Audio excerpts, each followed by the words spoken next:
प्यारे छात्रों, कक्षा 12 की रसायन विज्ञान में आज आपको पढ़ाया जाएगा द्विक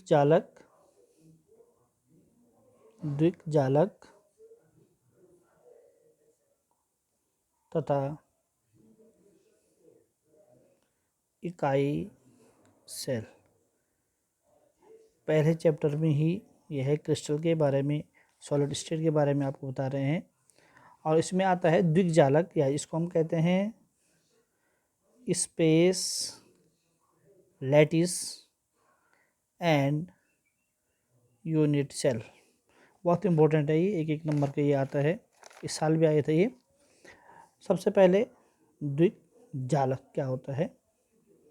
द्विक या इसको हम स्पेस लैटिस, जो क्रिस्टल होता है, क्रिस्टल की संरचनात्मक जो इकाइयाँ होती हैं, क्रिस्टल की जो संरचनात्मक इकाइयाँ, जिसको हम क्या कह रहे हैं, अणु, परमाणु और आयन, घटक कण जो होते हैं, अणु, परमाणु, आयन, इनकी जो थ्री डायमेंशनल व्यवस्था होती है, जो थ्री डायमेंशनल अरेंजमेंट होता है, त्रिविम व्यवस्था हम इसको कहते हैं, त्रिविम व्यवस्था को द्विक कहते हैं कि किस प्रकार से ये अणु, परमाणु और आयन क्या होते हैं, क्रिस्टल में अरेंज होते हैं। और इनको हम द्विक या क्रिस्टल जालक या केवल जालक भी कहते हैं, जो कि इस प्रकार से व्यवस्थित होते हैं। और इनको जो अणु, परमाणु, आयन होते हैं वो क्रिस्टल में इस प्रकार से रहते हैं, जिसको हम क्या कहते हैं, जालक बिंदु कहते हैं। इनको क्या कहते हैं, हम जालक बिंदु कहते हैं, या इनको हम लैटिस पॉइंट कहते हैं। दूसरा आता है यूनिट सेल, या जिसको हम इकाई सेल कहते हैं। इकाई सेल क्या होता है, तो यहाँ पर समझ जाओ, ये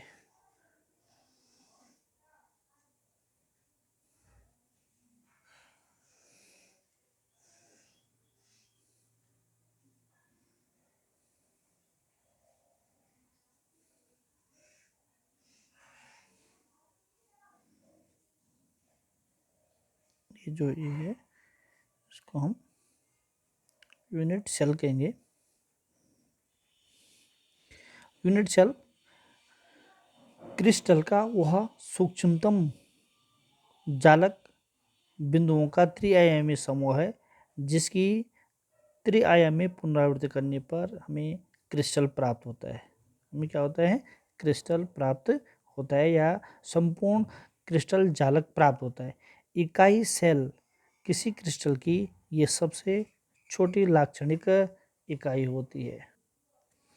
इसके बाद आता है ये इकाई सेल के जो पैरामीटर होते हैं, 3 अक्षों के अनुतटीय जो होते हैं, तीनों किनारों की अपेक्षित लंबाई ए, बी और सी से हम इसको डिनोट करते हैं, और ये अक्षीय दूरियां कहलाती हैं।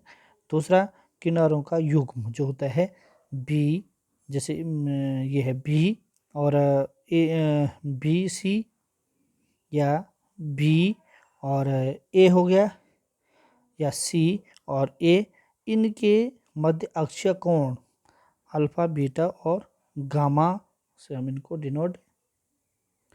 इसके बाद आता है इकाई सेल के प्रकार। इकाई सेल के प्रकार, टाइप्स ऑफ यूनिट सेल, मुख्य रूप से जो होते हैं ये 4 प्रकार के होते हैं। 4 प्रकार के ये होते हैं। पहला तो आता है मौलिक सेल, जिसको प्रिमिटिव और बेसिक सेल भी कहते हैं। दूसरा आता है फलक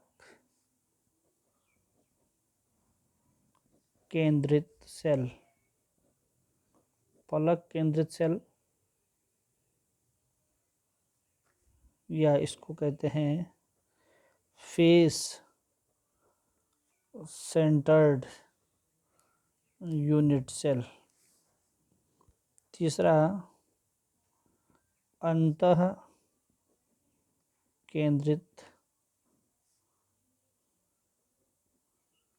इकाई सेल, या इसको कहते हैं बॉडी सेंटर्ड यूनिट सेल। और चौथा होता है किनारा केंद्रित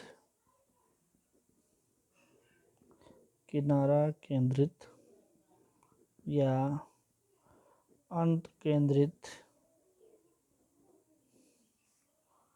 इकाई सेल, और इसको ही कहते हैं साइड सेंटर्ड और एंड सेंटर्ड यूनिट सेल। सबसे पहले आता है मौलिक सेल।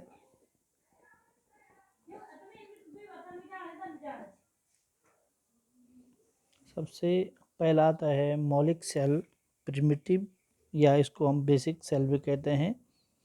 ये क्या होता है? ऐसा इकाई सेल या वो इकाई सेल जिसमें घटक कण केवल उनके कोनों पर उपस्थित होते हैं। केवल क्या होते हैं? उनके कोनों पर उपस्थित होते हैं। सिंपल यूनिट सेल भी इसको कहते हैं। मौलिक जो इकाई सेलयुक्त क्रिस्टल जालक को सरल क्रिस्टल जालक या सिंपल यूनिट सेल भी कहते हैं। जो इसके जो घटक कण होते हैं ये केवल क्या रहते हैं? उनके कोनों पर स्थित होते हैं। ये घटक कण है जिनके प्रत्येक के ये कोनों पर स्थित होते हैं। दूसरा आता है फलक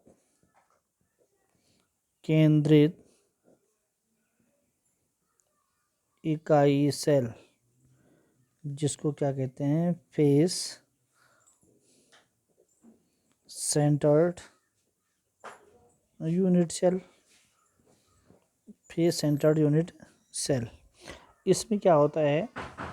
वही इकाई सेल जिनमें घटक कण उनके कोनों के साथ साथ प्रत्येक फलक के केंद्र पर भी स्थित होते हैं, फलक केंद्रित इकाई सेल कहलाते हैं। जैसे इस प्रकार से कोई माना ये क्रिस्टल है, इसके किनारों पर तो ये स्थित है ही, घटक कण जो है इसके किनारों के अतिरिक्त प्रत्येक फलक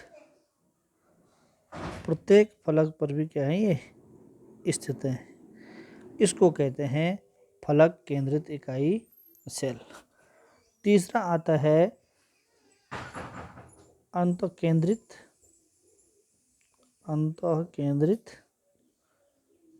इकाई सेल, या इसको कहते हैं बॉडी सेंटर्ड यूनिट सेल। हाँ, तीसरा है अंतःकेंद्रित इकाई सेल, या जिसको हम बॉडी सेंटर्ड यूनिट सेल भी कहते हैं।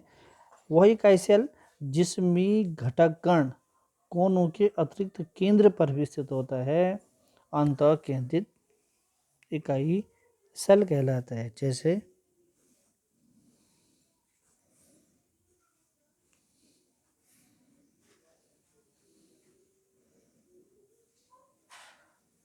ये किनारों पर ये घटक कण हो गए, इसके अतिरिक्त जो है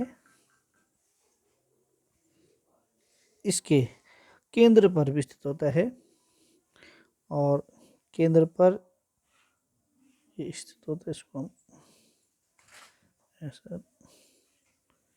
ऐसे भी कर सकते हैं हम कि वही इकाई सेल जिसमें घटक कण कोनों के अतिरिक्त केंद्र पर भी स्थित होता है, अंतः केंद्रित इकाई सेल। चौथा जो आता है किनारा केंद्रित या अंत केंद्रित इकाई सेल, जिसको साइड सेंटर्ड भी कहते हैं, साइड सेंटर्ड और एंड सेंटर्ड यूनिट सेल, वो इकाई सेल जिसमें घटक कण जो होते हैं, वो इकाई सेल जिसमें घटक कण उनके कोनों के अतिरिक्त या कोनों के साथ साथ जो फलक हो गए, ये फलक हो गया, ये फलक हो गया, इस प्रकार से फलकों के केवल एक सेट, जैसे एक वाला इस प्रकार से, ये तो हो गए किनारों पर एक फलक, एक ये फलक हो गया, एक ये फलक हो गया, एक ये, इस प्रकार जो फलक हैं, तो केवल एक set, one set of face के केंद्र पर स्थित होते हैं, उन्हें किनारा केंद्रित या अंत केंद्रित इकाई सेल कहते हैं। इसको हम इस प्रकार से भी